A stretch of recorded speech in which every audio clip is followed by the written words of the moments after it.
Figmaல frame அப்புறம் section பத்தி இந்த வீடியோல பார்க்க போறோம். First ஒரு new design file create பண்றேன். இதுலயும் create பண்ணலாம். Desktop applicationல tabல உள்ள ஐகானையும் click பண்ணலாம். இப்போதைக்கு இதிலே click பண்றேன். Design file. Leftல layer அப்புறம் assets panel, rightல design panel, கீழ tools. இதுக்கு பேரு canvas. இதுல frame section ரெண்டுமே இருக்கு. Frame அப்படிங்கிறது ஒரு பர்టిక్యులரான screen size. மற்ற டிசைனிங் சாஃப்ட்வேர்ல pages, artboard, document இந்த மாதிரியான நேம்ல இருக்கும். Figmaல artboard தான் நம்ம frame யூஸ் பண்றோம். சோ இங்க artboard அப்படிங்கிற வேர்ட் கிடையாது. அதுக்கு பதிலா frame. ஒரு பர்టిక్యులரான screen sizeல நம்ம வர்க் பண்றதா இருந்தா ஏதாவது ஒரு frame நமக்கு தேவைப்படும். இதுல ப்ரீடிஃபைன்டா நிறைய presets இருக்கு. எந்த ஒரு ஃப்ரேமும் கிரியேட் பண்ணாம கூட Figmaல நம்மளால டிசைன் பண்ண முடியும். ஒரு ரெக்டாங்கிள் கிரியேட் பண்ணியிருக்கேன், Alt யூஸ் பண்ணி டூப்ளிகேட் எடுத்துட்டேன். இந்த மாதிரி எந்த ஃப்ரேமுமே இல்லாமல் கூட Figmaல நம்மளால ஒர்க் பண்ண முடியும். சொல்லப்போனால் இந்த மாதிரியான ஒர்க் ஃப்ளோவை தான் FigJamக்கு அவங்க எடுத்திருப்பாங்க. நமக்கு இருக்கக்கூடிய ஐடியாஸை இம்ப்ளிமெண்ட் பண்ணுறதுக்கு எந்த ஒரு ஃப்ரேமுமே தேவையில்லை. டைரெக்டாக கேன்வாஸ்லேயே நம்ம ஒர்க் பண்ணிக்கலாம். இதை டெலீட் பண்ணிட்டேன். பட் பர்டிகுலரான ஸ்க்ரீன் சைஸில் ஒரு டிசைன் பண்ணுறதா இருந்தால் F ப்ரெஸ் பண்ணிட்டேன். ஃப்ரேம் டூல் செலக்ட் ஆனதோட அதுக்கு தேவையான எல்லா ப்ரீசெட்ஸுமே ரைட் சைடில் வந்துடும். அதிகமாக நம்ம மொபைலுக்கு தான் Figmaல ஒர்க் பண்ணுவோம். அதை ப்ரீவியஸ் வீடியோவில் நான் எக்ஸ்பிளைன் பண்ணியிருப்பேன். Figmaல இருக்கிற ப்ரீசெட்ஸ் மற்ற எல்லா சாஃப்ட்வேரோட ஸ்பெஷல். ஏன்னா இதில் எல்லாமே அப்டேட்டடான மொபைல், அப்டேட்டடான சைஸ் மேக்ஸிமம் இருக்கும். மற்ற டிசைனிங் சாஃப்ட்வேரில் நம்ம ஆஃப்லைனில் ஒர்க் பண்ணிட்டு இருக்கிறதுனால நமக்கு இந்த அப்டேட் கிடைக்காது. ஸோ Figmaல அதை கிளிக் பண்ணிட்டேன் அப்படின்னாலே ஒரு ஸ்க்ரீன் நமக்கு இங்கே கிரியேட் ஆயிரும். அந்த ஸ்க்ரீன் ரிலவெண்ட்டான லேயர்ஸ் இங்கே அப்பியர் ஆகும். அதை எடிட் பண்ணுறதுக்கு தேவையான எல்லா ஆப்ஷன்ஸுமே டிசைன் பேனலில் வந்துடும். Ctrl D கொடுத்துட்டேன் அப்படின்னா ஒரு டூப்ளிகேட் கூட வரும். அகைன் ஃப்ரேம் டூலை செலக்ட் பண்ணிவிட்டு ஃபோட்டோஷாப் ஸ்டைலில் இந்த மாதிரி கிளிக் பண்ணி கூட நம்மளால் எடுக்க முடியும். ஸோ எல்லாமே மற்ற டிசைனிங் சாஃப்ட்வேரை கம்பைன் பண்ணியே தான் இருக்கும். ஒரு சில ஆப்ஷன்ஸ் தான் UI டிசைனிங்க்கு ஏற்ற மாதிரியும் Figmaவோட இன்னோவேஷனுக்கு ஏற்ற மாதிரியும் இருக்கும். நிறைய ஃப்ரேம் இருக்கும்போது இந்த மாதிரி ஒரு லேயரை செலக்ட் பண்ணுற மாதிரி ரொம்ப ஸ்மார்ட்டாக செலக்ட் பண்ணிக்கலாம். அது உள்ள ஒரு லேயர் இருக்கும்போது நார்மலாக இப்படி செலக்ட் பண்ணுற மாதிரி செலக்ட் ஆகாது. ஏன்னா அப்போ லேயருக்கு தான் ப்ரிஃபரன்ஸ் அதிகம். எப்பயுமே எம்டியாக நம்ம ஃப்ரேம் வைக்க மாட்டோம், உள்ள ஏதாவது லேயர் இருக்கும். ஸோ இந்த மாதிரி லேயர் இருந்துச்சு அப்படின்னா நம்மளால் டைரெக்டாக ஃப்ரேமை செலக்ட் பண்ண முடியாது. கரெக்டாக இந்த டைட்டிலில் நீங்கள் கிளிக் பண்ணிட்டீங்கனாலே ஃப்ரேம் செலக்ட் ஆயிரும். ஏன்னா உள்ளே இருக்க லேயருக்கு ப்ரையாரிட்டி அதிகம் அப்படிங்கிறதுனால டைரெக்டாக செலக்ட் ஆகாது. ஸோ முடிஞ்ச அளவுக்கு நீங்கள் டைட்டிலே செலக்ட் பண்ணி பழகிட்டீங்கன்னா ஓகே. கண்ட்ரோலை யூஸ் பண்ணிவிட்டு இப்படி கிளிக் பண்ணிட்டீங்கனாலே Adobe XD மாதிரியும் இங்கே செலக்ட் ஆகும். பட் ஒரு லேயர் ஃபுல்லாக இருக்கும்போது நம்ம கண்ட்ரோல் யூஸ் பண்ணோன்னா அந்த லேயர் தான் செலக்ட் ஆகும். அதனால் எப்போவுமே டைட்டிலை கிளிக் பண்ணி ரொம்ப ஈஸியாக நம்ம இந்த லேயரை மூவ் பண்ணுறதோ ஆர்கனைஸ் பண்ணுறதோ யூஸ் பண்ணிக்கலாம். ஸோ ஃப்ரேம் கிரியேட் பண்ணுறதுக்கு ஃப்ரேம் டூலை நீங்கள் செலக்ட் பண்ணிவிட்டு உங்களுக்கு தேவையான எல்லா ப்ரீசெட்ஸுமே இங்கே இருக்குது, அதை நீங்கள் சூஸ் பண்ணிக்கலாம். அதே போல் டேப்லெட்டுக்குமே இருக்குது. மொபைலை தவிர மற்ற எல்லா ஸ்க்ரீன் சைஸுமே ஓரளவு கொஞ்சம் ஃபிக்ஸடாகவே இருக்கும். இருந்தாலும் டேப்லெட்டுக்கு தேவையான சைஸ், டெஸ்க்டாப்புக்கு தேவையான சைஸஸ் எல்லாமே இருக்குது. டெஸ்க்டாப்புக்கு மோஸ்ட்லி இந்த சைஸ் தான் Figmaவை பொறுத்தவரையில் இருக்கும். ஃபுல் HD சைஸ் டெஸ்க்டாப்புக்குன்னு தனியாக கொடுக்க மாட்டாங்க. ஏன்னா இந்த ஸ்க்ரீனுக்கு அப்புறம் அதிகமாக என்ன சைஸ் இருந்தாலும் ஸ்பேஸ் தான் எக்ஸ்டெண்ட் ஆகும் அப்படிங்கிறதுனால இதைத்தான் மேக்ஸிமம் சைஸாக இருக்கும். ஃபுல் HD சைஸ் உங்களுக்கு வேணும் அப்படின்னா ப்ரெசன்டேஷனில் அந்த டைமென்ஷன் இருக்குது. அப்புறம் வாட்சுக்கான ஃப்ரேம், பேப்பர்னு ஒன்று இருக்குது. XDல கூட பிளக்கின் மூலமாக தான் இதை ஆக்சஸ் பண்ணுற மாதிரி இருக்கும். பட் Figmaல A4 கொடுத்துருக்காங்க. ஆனால் இது A4னாலும் டிஜிட்டலுக்கு தேவையான சைஸ்.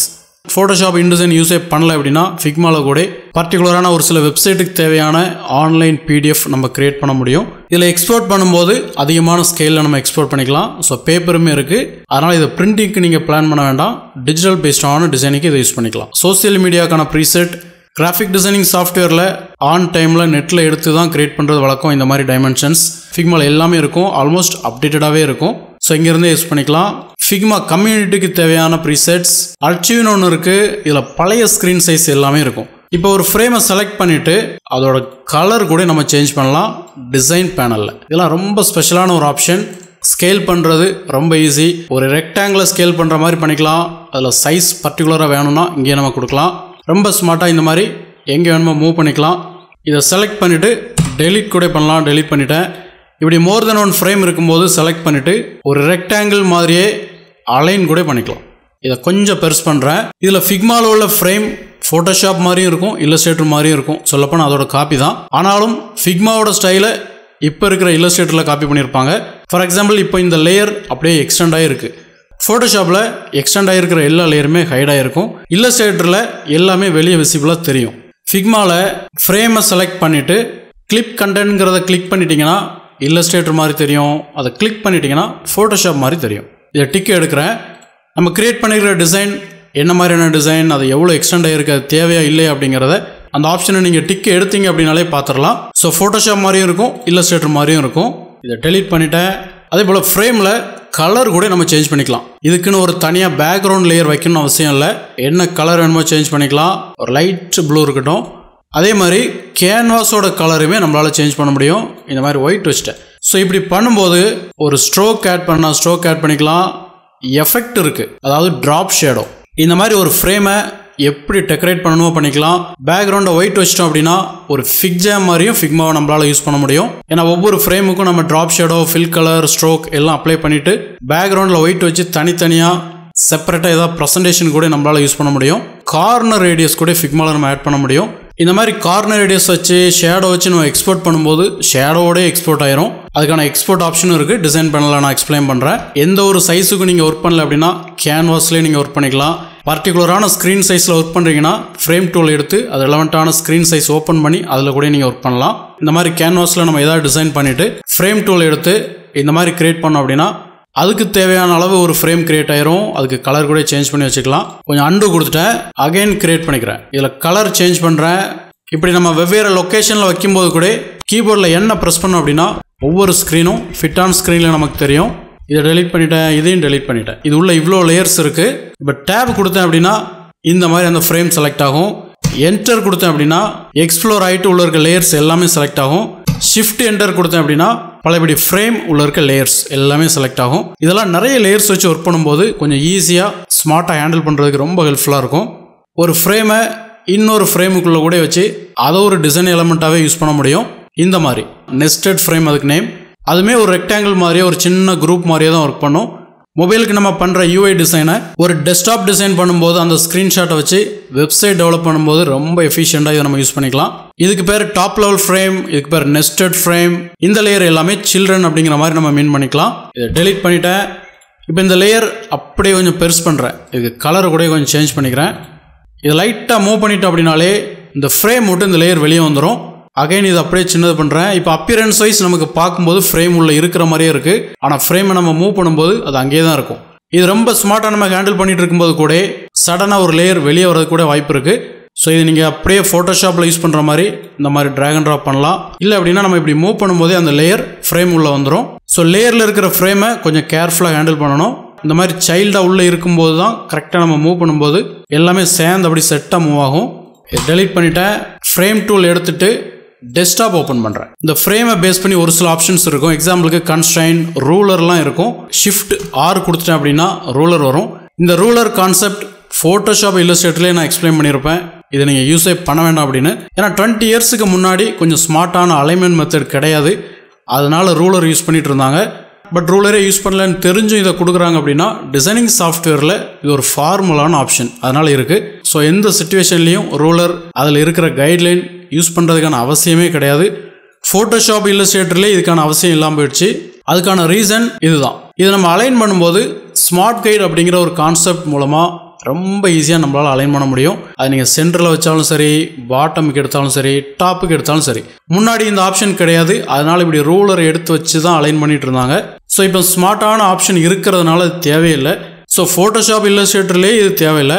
ஆட்டோ லேஅவுட்னு ஒரு எஃபிஷியண்டான கான்செப்ட் ஃபிக்மாவில் இருக்குது. அது ஃபோட்டோஷாப், இல்லஸ்ட்ரேட்டரையும் பீட் பண்ணுற அளவுக்கு ஒரு அப்டேட்டடான ஆப்ஷன். அதனால் எந்த டிசைனிங் சாஃப்ட்வேர்லையும் நீங்கள் ரூலர் யூஸ் பண்ண வேண்டிய அவசியம் இல்லை. அதையும் தாண்டி நீங்கள் ரூலர் யூஸ் பண்ணிக்கிட்டே இருக்கிறீங்கனாலோ இல்லை ரூலர் யூஸ் பண்ணாமல் என்னால் டிசைன் பண்ண முடியல அப்படின்னு நீங்கள் நினச்சிங்க அப்படின்னா அப்டேட்டடான ஆப்ஷனுக்கு நீங்கள் இன்னும் அடாப்ட் ஆகலை அப்படிங்கிறது தான் மீனிங். ஸோ ரூலரை 100% நீங்கள் ஃபிக்மாவில் மட்டும் இல்லை எந்த டிசைனிங் சாஃப்ட்வேர்லையுமே யூஸ் பண்ண வேண்டாம். அது ஃபார்முலா அந்த ஆப்ஷன் கொடுக்குறாங்க. அதை அப்படியே நீங்கள் இக்னோர் பண்ணிக்கலாம். கான்ஸ்ட்ரைன்ட்னு ஒரு ஆப்ஷன் இருக்கும். அதை நான் டிசைன் பேனலில் எக்ஸ்பிளைன் பண்ணுறேன். ஆக்சுவலி 3 டைப் ஆஃப் கோர்சஸ் நான் ப்ரொவைட் பண்ணிட்டு இருக்கேன். யூடியூப்பில் இப்போ நீங்கள் லேர்ன் பண்ணிட்டு இருக்கிறது மற்றவங்க கோர்ஸை கம்பேர் பண்ணும்போது அட்வான்ஸ் லெவலில் இருந்தாலும் நம்மளோட டிஜிட்டல் கோர்ஸ் கம்பேர் பண்ணும்போது ஒரு லிமிட்டட் எடிஷன் தான். டிஜிட்டல் கோர்ஸுக்கு முன்னாடி யூஎஸ்பி கோர்ஸ் இருந்தது. அதுக்கெல்லாம் முன்னாடி இருந்து இப்போ வரைக்கும் ஆன்லைன் கிளாஸ் நான் எடுத்துகிட்டு தான் இருக்கேன். டிஜிட்டல் கோர்ஸ், ஆன்லைன் கிளாஸ் கிட்டத்தட்ட சிலபஸ் வைஸ் ரெண்டுமே சேமாக தான் இருக்கும். நீங்கள் ஜாயின் பண்ணுறீங்க அப்படின்னா உங்கள் ஒரு ஆளுக்கு மட்டும்தான் கிளாஸ் இருக்கும். வேறு எந்த ஸ்டூடெண்ட்டுமே இன்க்ளூட் பண்ண மாட்டேன். அதே மாதிரி கிளாஸ் நான் மட்டும்தான் எடுப்பேன். ஸோ டிசைன், ட்ரைனிங் ரெண்டுமே 1-to-1 கிளாஸில் டிஜிட்டல் கோர்ஸையும் விட ஒரு இன்டெப்த்தான லேர்னிங் உங்களால் எடுக்க முடியும். உங்களுக்கு இன்ஸ்டன்ட்டாக வரக்கூடிய டவுட்டையும் நான் கிளாரிஃபை பண்ணுவேன். இதே ப்ரைஸிங் தான் கிட்டத்தட்ட 10 வருஷமாக நான் மெயின்டைன் பண்ணிட்டு இருக்கேன். கிராஃபிக் டிசைனிங்க்கு ஒவ்வொரு சாஃப்ட்வேருக்கும் 1 மந்த் இருக்கும். இது டிஜிட்டல் கோர்ஸில் வெறும் 2500 ரூபாயிலிருந்தே அவைலபிள் இருக்கு.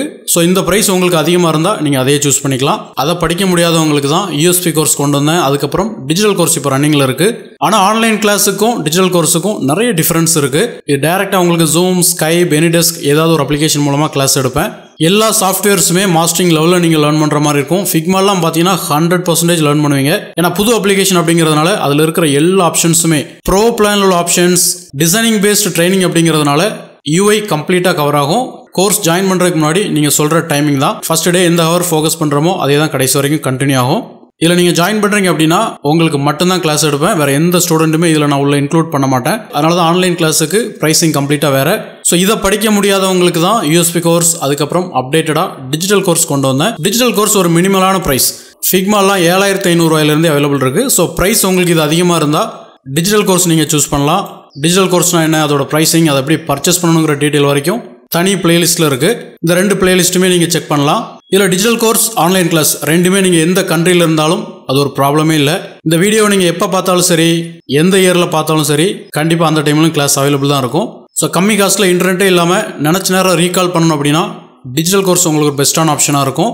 இன்ட்ராக்ஷனோட, இன்ஸ்டன்ட் டவுட் கிளாரிஃபிகேஷனோட டேரெக்டாக என்கிட்ட லேர்ன் பண்ணணும்னு நினச்சிங்க அப்படின்னா ஆன்லைன் கிளாஸ் நீங்கள் சூஸ் பண்ணலாம். உங்களுக்கு விருப்பம் இருந்தது அப்படின்னா இந்த நம்பரில் மெசேஜ் பண்ணிவிட்டு, இதே நம்பரில் ஜிபே இருக்குது, பே பண்ணிட்டீங்கன்னா உங்களுக்கான ஷெடியூல் ரெடி பண்ணிவிட்டு நெக்ஸ்ட் டேவே கிளாஸை நம்ம ஸ்டார்ட் பண்ணிக்கலாம். இப்போ டெலிட் பண்ணிவிட்டேன். அகைன் ஃப்ரேம் டூலை எடுத்துகிட்டு மொபைலில் ஒரு சில ஸ்க்ரீன் க்ரியேட் பண்ணுறேன். இதை செலக்ட் பண்ணிவிட்டு Ctrl D கொடுக்குறேன். ஒரு 5 ஃப்ரேம் க்ரியேட் பண்ணிவிட்டேன். இதை மறுபடியும் Alt யூஸ் பண்ணி டூப்ளிகேட் எடுத்துட்டேன். இது எல்லாமே கீழே இருக்குது. Ctrl Shift close square bracket கொடுத்தோம் அப்படின்னா இல்லஸ்ட்ரேட்டர் மாதிரியே இங்கே லேயரும் மேலே வந்துடும். 2 செக்ஷனாக ஃப்ரேம் கிரியேட் பண்ணியிருக்கேன். உள்ள டிசைன் இருக்குது அப்படிங்கிற மாதிரி நீங்கள் கன்சிடர் பண்ணிக்கலாம். இப்போ செக்ஷன் அப்படின்னு ஒரு டூல் இருக்குது, இங்கே இருக்குது. இதை செலக்ட் பண்ணிவிட்டு ஃப்ரேம் மாதிரியே நம்ம கிரியேட் பண்ணிக்கலாம். இப்படி கிரியேட் பண்ணிட்டேன். அகைன் இதுலேயும் கிரியேட் பண்ணுறேன். ஜஸ்ட் ஒரு ரஃப்பான டைமென்ஷனில் கிரியேட் பண்ணியிருக்கேன். இது உள்ளேயும் சென்டரில் இப்படி அலைன் பண்ணிக்கலாம். இந்த செக்ஷனில் பேமெண்ட் அப்படின்னு கிரியேட் பண்ணியிருக்கேன். டேஷ்போர்டுன்னு கிரியேட் பண்ணியிருக்கேன். யூஐ டிசைன் அப்படின்னாலே நிறைய ஸ்க்ரீன்ஸ் இருக்கும். ஒவ்வொரு செக்ஷனாக தான் நம்ம கிரியேட் பண்ணுற மாதிரி இருக்கும். பேமெண்ட் அப்படிங்கிறதுனால இதுக்கு ஒரு கலர் நம்ம யூஸ் பண்ணிக்கலாம். டேஷ்போர்டு அப்படிங்கிறதுனால இதுக்கு ஒரு கலர் நம்ம யூஸ் பண்ணிக்கலாம். பெரிய ப்ராஜெக்டில் நிறைய டிசைனர்ஸ், நிறைய டீம் மெம்பர்ஸ் இருப்பாங்க. ஒவ்வொரு ஸ்க்ரீனும் எதுக்கு இருக்குது அப்படிங்கிறத செக்ஷன் மூலமாகவும் அதில் இருக்க கலர் மூலமாகவும் ஈஸியாக நம்ம ஐடென்டிஃபை பண்ணிக்கலாம். ஸோ நிறைய ஸ்க்ரீன் ஒர்க் பண்ணும்போது கண்டினியூஸாக ஒர்க் பண்ணாமல் இந்த மாதிரி தனித்தனியாக பிரித்து வச்சு ஒர்க் பண்ணுறதுக்கு செக்ஷன் அப்படிங்கிற டூல், அதில் இருக்க ஆப்ஷன்ஸ் ரொம்ப ஹெல்ப்ஃபுல்லாக இருக்கும். செக்ஷன் நீங்கள் கிரியேட் பண்ணிட்டீங்க அப்படின்னாலே செக்ஷன் ஒரு மெயினான லேயராகவும் அதுக்கு உள்ள எல்லா ஃப்ரேமும் இருக்கும். ஃப்ரேம் உள்ள இன்னொரு ஃப்ரேம் வைக்கும்போது நெஸ்டட் ஃப்ரேம், செக்ஷனில் நம்ம வைக்கும்போது அந்த நேம் நம்ம யூஸ் பண்ண வேண்டிய அவசியம் இல்லை. இது ஒரு மெயினான ஒரு குரூப் மாதிரி ஒர்க் பண்ணிகிட்டு இருக்கோம். ஸோ ஃபிக்மாவில் நீங்கள் டிசைன் பண்ணும்போது பர்டிகுலரான ஸ்க்ரீனில் ஒர்க் பண்ணுறீங்க அப்படின்னா ஃப்ரேம் டூல் மூலமாக அதில் இருக்க ப்ரீசெட்ஸ் வச்சு நீங்கள் ஒர்க் பண்ணலாம். ஜஸ்ட் ரேண்டமான ஐடியா பேஸ்ட் ஒர்க் பண்ணுறீங்கன்னா கேன்வாஸ்லேயே நீங்கள் ஒர்க் பண்ணிக்கலாம். கிரியேட் பண்ண ஃப்ரேம்ஸை தனித்தனியாக ஆர்கனைஸ் பண்ணி செக்ஷன் வைஸ் நம்ம யூஸ் பண்ணுறதுக்கு செக்ஷன் அப்படிங்கிற டூல், அதில் இருக்கிற ஆப்ஷன்ஸ் நமக்கு ரொம்ப யூஸ்ஃபுல்லாக இருக்கும். ஃப்ரேம்ஸை நம்ம அங்கேயே மூவ் பண்ணுறதுக்கு ஃபோட்டோஷாப், இல்லஸ்ட்ரேட்டர் மாதிரியே ஸ்பேஸ் பாரை ப்ரெஸ் பண்ணிட்டோம் அப்படின்னாலே நம்ம மூவ் பண்ணிக்கலாம். இதுக்குன்னு தனியாக ஒரு டூல் இருக்குது, பட் நம்ம அதை யூஸ் பண்ண வேண்டிய அவசியமே கிடையாது. ஸோ ஃபிக்மாவில் உள்ள ஃப்ரேம் அப்புறம் செக்ஷன் ரெண்டுமே கிளியராக புரிஞ்சிருக்கும் நம்புகிறேன். அடுத்த வீடியோவில் பார்க்கலாம். தேங்க்யூ.